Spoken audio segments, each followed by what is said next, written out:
Good afternoon and welcome to another installment of the New York Minute Sports Show. I know you've been busy with gravy, booze, and biscuits, but we're going to get you caught up right here on New York Minute. Ken Rosenthal, fair territory today, gets us caught up with all AL East news. Don't forget to like, don't forget to subscribe. It's New York Minute Sports, folks. It's New York sports for New York nuts. We got baseball hot stove. Let's go! AL East, the move that happened on Thanksgiving Eve. This one was rather fascinating too, even more fascinating than the Helsley move, and that's, of course, Dylan Cease to the Blue Jays. Cease, 7 years, a reported $210 million. There are deferrals in that deal, as I reported, and then Mitch Bannon of The Athletic followed with this, saying the deferrals are expected to reduce the present value AAV of the. Would you look at that? Isn't that ironic?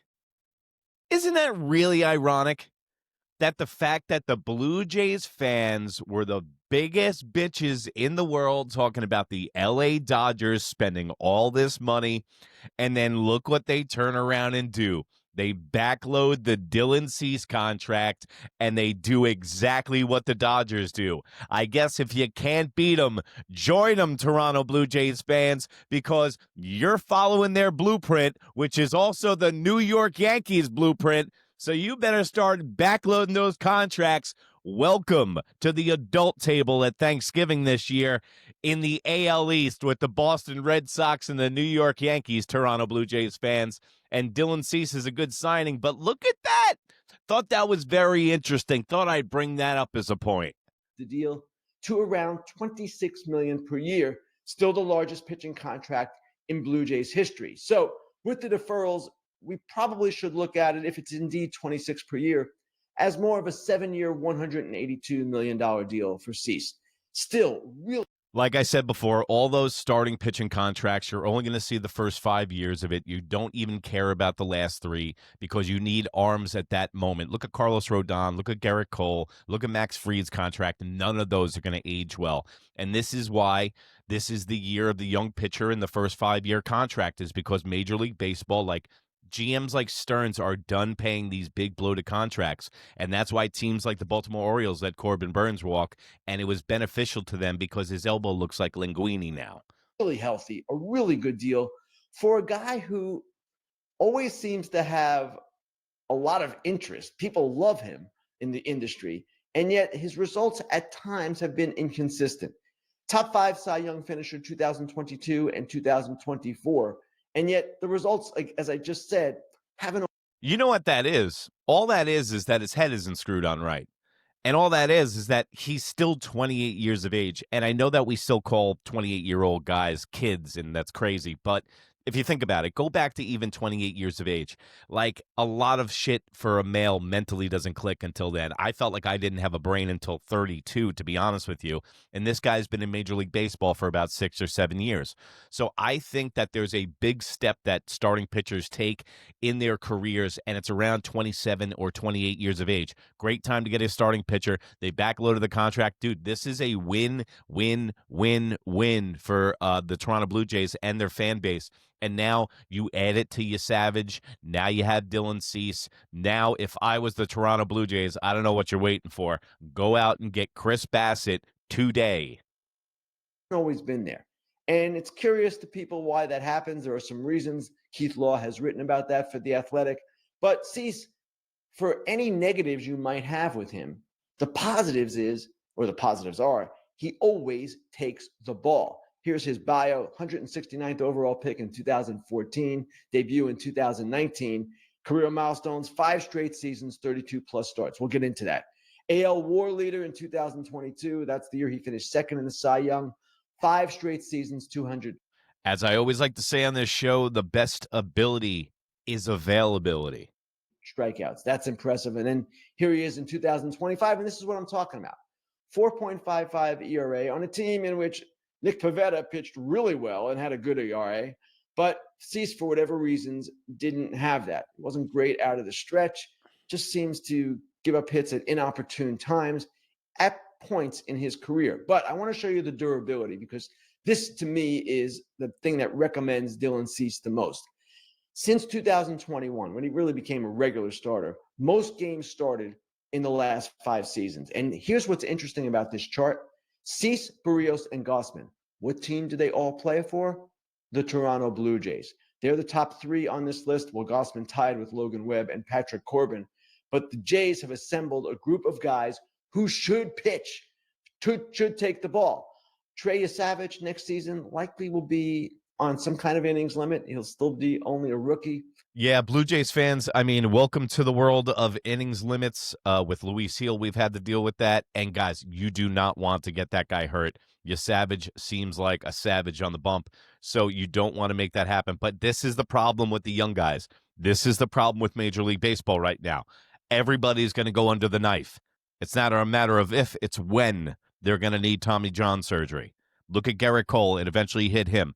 It always comes at the end, guys. So, yeah, your Savage is, and also that pitch, that motion that he has, really, really rough on the elbow and the shoulder. So hopefully they can work with him in the offseason and make the wear and tear a little bit less on his arm. But just don't think that you have a plug-and-play guy. Same thing for Cam Schlittler on the New York Yankees. Everyone says, hey, man, we got Schlittler as the number 2 or number 3 starter. It's like there's going to be an innings limit on him.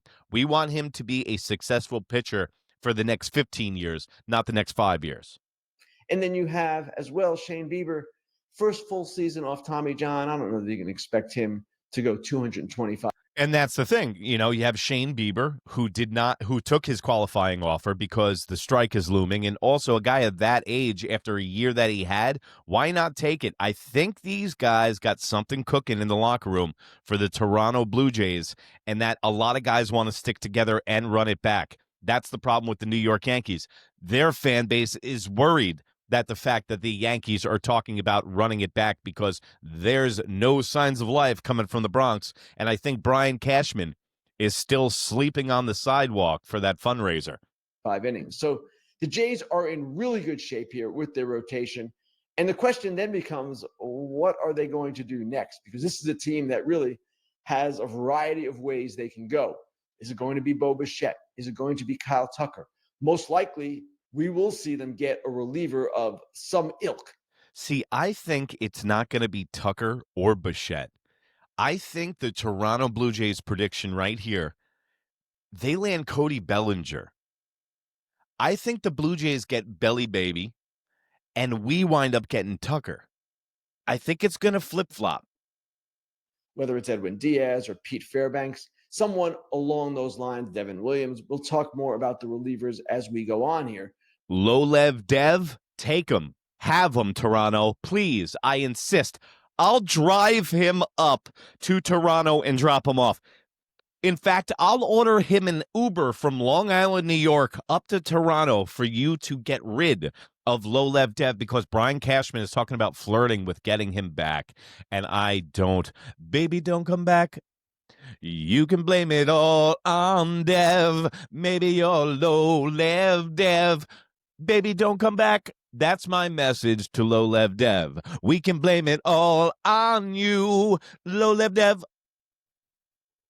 But the Blue Jays, obviously, quite eager to defend their American League championship and quite eager to get where they did not get this season, even though they were just 2 outs away, their first World Series title since 1993. One other thing, sticking with the AL East, I mentioned this in my notes column today. It's about the Tampa Bay Rays. Now, the Rays are not going to be as active as the Blue Jays and the Orioles and the Yankees and the Red Sox, but the Rays are a team that will make moves. We know that. They always seem to make moves. And Brandon Lau, coming up on the last year of his contract at $11.5 million, they've talked about trading him for several years now, and this maybe will be the year they do it, given the need that some teams have for a left-handed hitting middle infielder. That's what Lau is. And bro, I would be purging the Tampa Bay Rays for any talent that they have. These guys are always a fucking thorn in the side of the AL East. In fact, if I was the New York Yankees, I would take $1 billion worth of that worth, and I would see if I could absorb the Tampa Bay Rays. I would see if I could absorb and get the whole Tampa Bay Rays team in free agency. What do you think about that? Let me know in the comments below. Should the Yankees buy the whole Tampa Bay Rays team? Because listen, we already played in our AAA stadium, and that's over. Now they're back to their what looks like Tri-County Flea Market stadium that they play in, which is horrid. That's another team that should move to Montreal, but that's another discussion for another time because they're going to move a team to a place that lost a team. I digress. The Tampa Bay Rays, I don't know why more teams aren't going after the closer on the Rays, and you could even see the Yankees were procuring talent from the Tampa Bay Rays with Caballero. One of the better ones in the game when healthy. Brandon Lau is number 3 on the Rays all-time home run list, but let's not get too sentimental when we're talking about Rays players. They're willing to trade them at any point. So Brandon Lau could go. The Rays then would be left with a hole at second base that they don't really have an internal solution for. But I got a perfect idea. Send Jazz Chisholm to Tampa Bay. He loves it in Florida anyway. Trust me. He loves designing bags down there. And go get Lowe. All right? Imagine Brandon Lowe as their second baseman who can do everything. There's a guy that would fit for Pittsburgh, a team that is more likely, in my opinion, to get their left-handed bats making trades than signing free agents. San Francisco needs a second baseman. There are other teams that could be in this mix as well. The Athletics are also looking for second base and third base potentially. So there are 3 teams in the AL East, and we haven't even talked about the Yankees and the Red Sox. We're going to get more into them as we go along here. The Red Sox already have made a big move for Sonny Gray, seemingly solving their biggest rotation need. I would still like to see them get one more. And by the way, guys, I broke this down. You can see the videos prior to this one. But yeah, Sonny Gray, I don't know why they did that. Boston lets Lucas Giolito walk out the door, and now Sonny Gray. And I keep seeing that he's a Cy Young candidate, and great. All great. That's great, guys. Listen, man, you can talk yourself into anything. Sonny Gray cannot pitch in a high-pressure situation. So I'm glad that the Boston Red Sox got Sonny Gray. I am not happy the Toronto Blue Jays got Dylan Cease. The Boston Red Sox getting Sonny Gray, I'm clicking my fucking heels. Trust me. We have to see what they're going to do with their bats. Are they going to trade them? Or I'm talking. And the fact the Boston Red Sox haven't got Pete Alonso yet, I don't know what the fuck you're waiting for. It's not like you're going to overpay for him, and it's not like the Mets are using you as leverage against Pete Alonso. They want him to leave because they don't know what they got until it's gone. And not to mention all the locker room problems going on with the Mets with Lindor, Alonso. I hit the nail on the head saying that they did not like Pete Alonso, that he is like Farver from Super Troopers in that locker room, but I will be breaking that down later today. But as far as the Mets are concerned, they got trouble in paradise with Juan Soto showing up to his team. But as far as the Boston Red Sox are concerned, they're like the New York Yankees, spending money in areas that shouldn't be. Talking about some other outfielders. Are they going to go re-sign Alex Bregman? Are there going to be other bats in their mix? Sean McCadden of MassLive.com reporting over the weekend they may have some payroll restrictions. Every team talks about payroll restrictions this time of year. They're building in the excuses. But anyway, we will be back with more on the Yankees in particular and a lot of other winter storylines when we come back with the Inside Dish after this. KP, the website is chubbyshorts.com. The brand is Chubby's, but it's not just shorts. Yeah, don't be fooled by the website's name. This is a one-stop shop for all things that I love. Swimming trunks, golf polos, and even flannels. It fits me perfectly. One-stop shop is the place to go. Yes, sir. KP, I've been wearing their flannel overshirt. It's Territory sent you.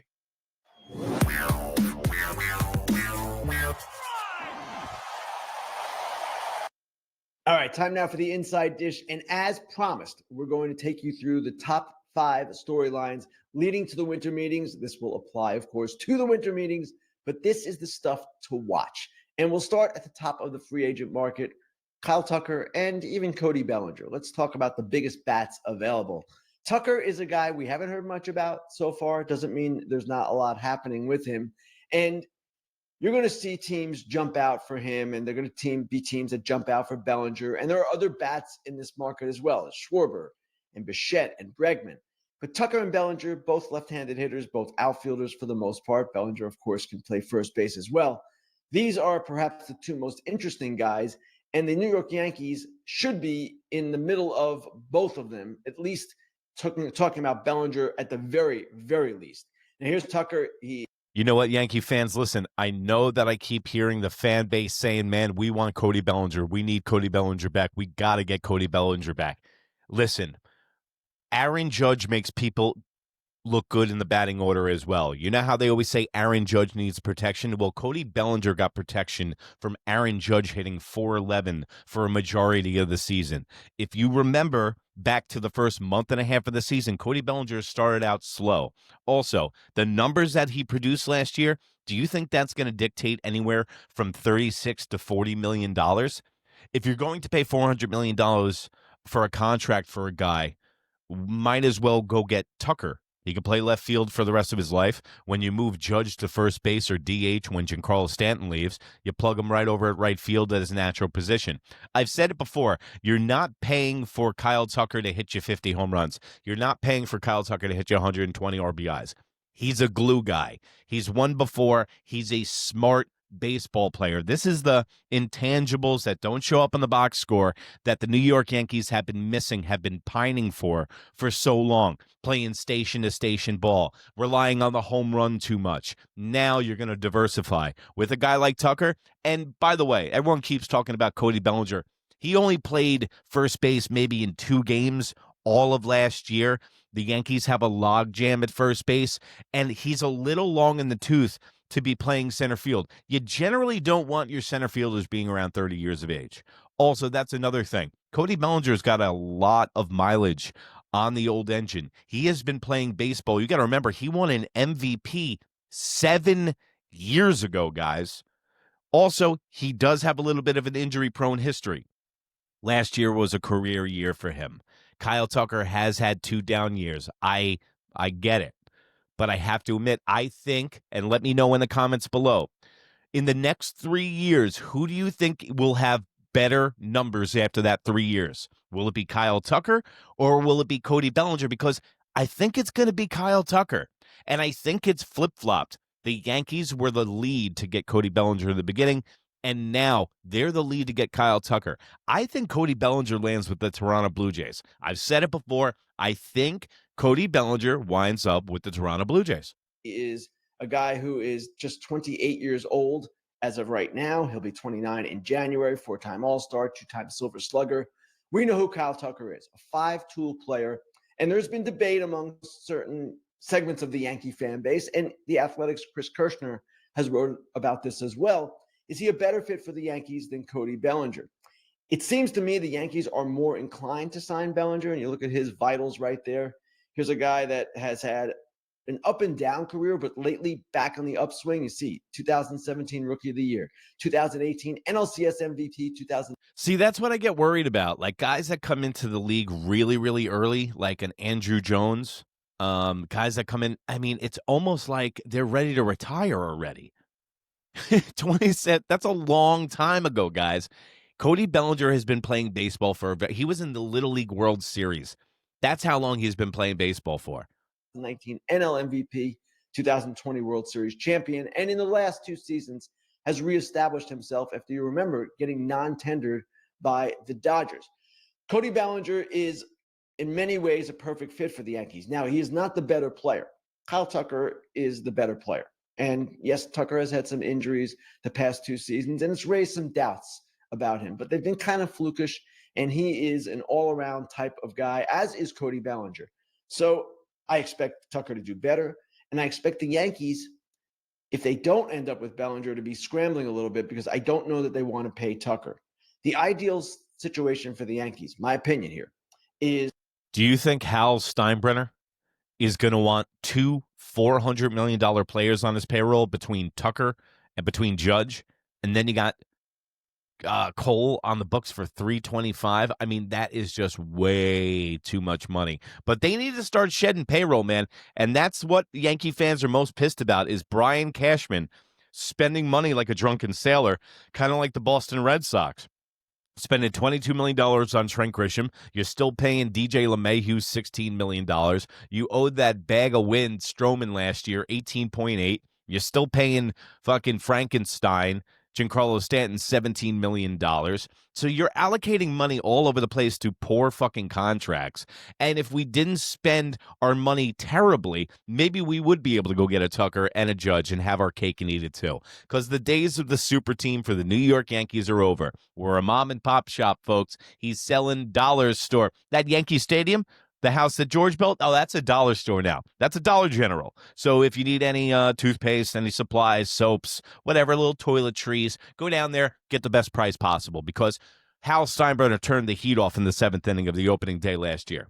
Facts. Sign Bellinger, sign Imai, the Japanese right-handed pitcher who is just 28 years old, and then sign maybe a closer. I don't know which one it would be. Dude, why are they so obsessed with Imai? I'll tell you, because they want the Japanese revenue. That's the only reason they want a starting pitcher. They've been missing out on the Japanese revenue since Hideki Matsui, and when you do have a Japanese player from the NPB League, okay, he's from the Lions, good pitcher, seen him in the World Baseball Classic, and I watch Japanese baseball, so I've seen him there. But, dude, the Yankees want the revenue. I don't know if they're more in love with the idea of having a Japanese player on their team, or they like his goods that much. Because, guys, they got opt-out contracts, and this is a free agent. This isn't getting the $6 million minimum like Ohtani signed for, where they still have restrictions from their Japanese team. I don't know. Why wouldn't you just go with a fucking established guy that you could pay half the money? Go give King, like I said, let's have a reunion with Michael King for $6 million instead of going get this question mark Japanese player who's undersized and looks like Brunson Arroyo. Edition of the Fair Territory extravaganza. Monday, Fair Territory, post-Thanksgiving. Hope everyone had a great Thanksgiving. I am Ken Rosenthal here with you for the next, 25 minutes or so. And this is the week when things generally start to ramp up in Major League Baseball's offseason. This is the week leading to the winter meetings, and you will see certainly increased conversation. Whether it leads to increased results remains to be seen. Over the Thanksgiving holiday, starting Thanksgiving Eve and going right through the weekend, we had 2 reported signings. We're going to get into both of them today. We're also going to get into kind of a winter meetings preview, biggest storylines. That'll be in the Inside Dish. But let's start off with what happened over the holiday, because we haven't been on the air since then, and start with the most recent signing, and that would be the Orioles' 2-year, $28 million deal for Ryan Helsley with an opt-out after the first year. Helsley, of course, drew some interest as a starter as well. The Detroit Tigers were among the teams looking at him as a starter, but ultimately he goes back to the role in which he is most familiar, a role in which he took a step back last year, first with the St. Louis Cardinals and then especially with the New York Mets. But his peripherals, his underlying metrics remain quite strong. He throws hard. He is a guy that teams still believe in. He had a good.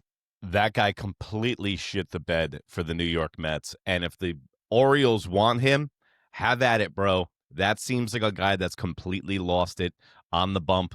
And I'll tell you this, all I heard was from Met fans being relieved yesterday in my DMs on NewYorkMinute.com.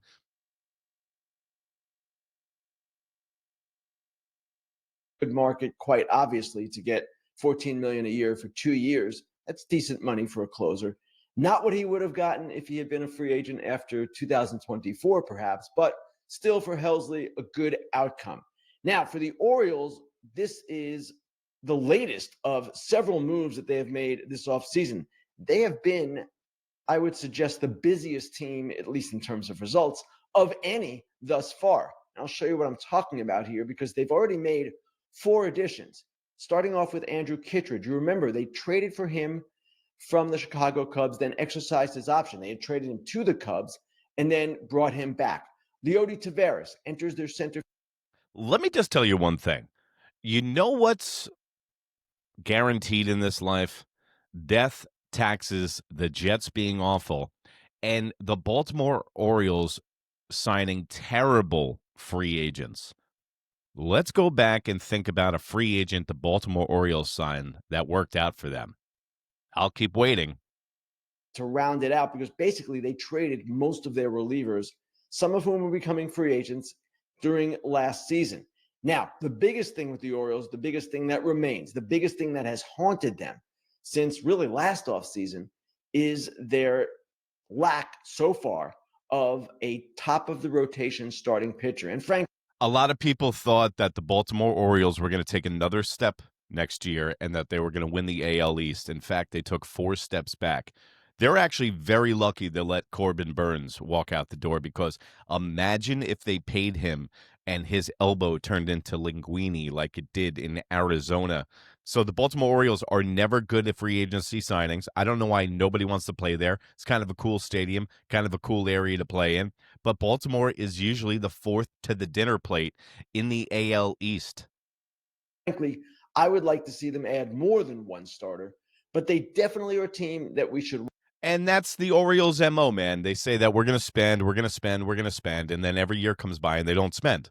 So the owner placates the fans, and usually it's more Boston Red Sox, Toronto Blue Jays, and Yankee fans in the place than Baltimore Orioles fans. So maybe a question is, why do they still play baseball in Baltimore? Because if they were to relocate that team to a place like Montreal, they'd love that team.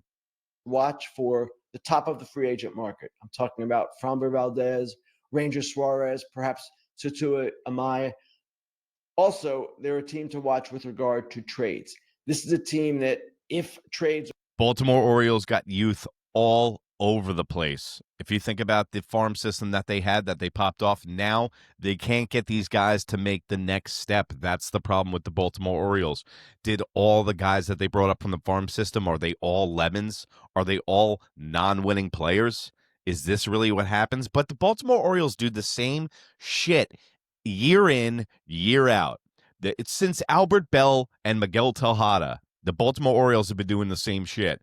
They can mash, they can bash, but they can't get you out of an inning with their pitching to save their life. It's been like that since Arnold Palmer. are made for starting pitchers. If some of these guys become Jim Palmer. Sorry. signed Valdez, for instance, and Mike Elias goes back with Valdez to the Houston days, and then acquired Cody Ponce as well, they could do that just by spending money, not making any trades. That would be an interesting combination for them. And of course, they also could remain active for a bat. Perhaps in center field, perhaps Kyle Tucker, another guy Mike Elias knows well from Houston. He drafted Kyle Tucker with the 4th pick of the 2015 draft. So that's the Orioles. Now, sticking in they do all that, they're having a pretty good offseason. So Tucker and Bellinger, it's going to be interesting to see how these guys land for sure. Will Tucker get to $400 million? I don't know. We're going to have to see how that all plays out. So there you have it, folks. Just wanted to get you up to speed with all things AL East by Ken Rosenthal. And remember, I'm going to be reporting on this all week long. It's New York Minute Sports, baby. It's New York Sports for New York Nuts. And remember, if you can't be good, be bad, baby. Good night, Canada. Bye.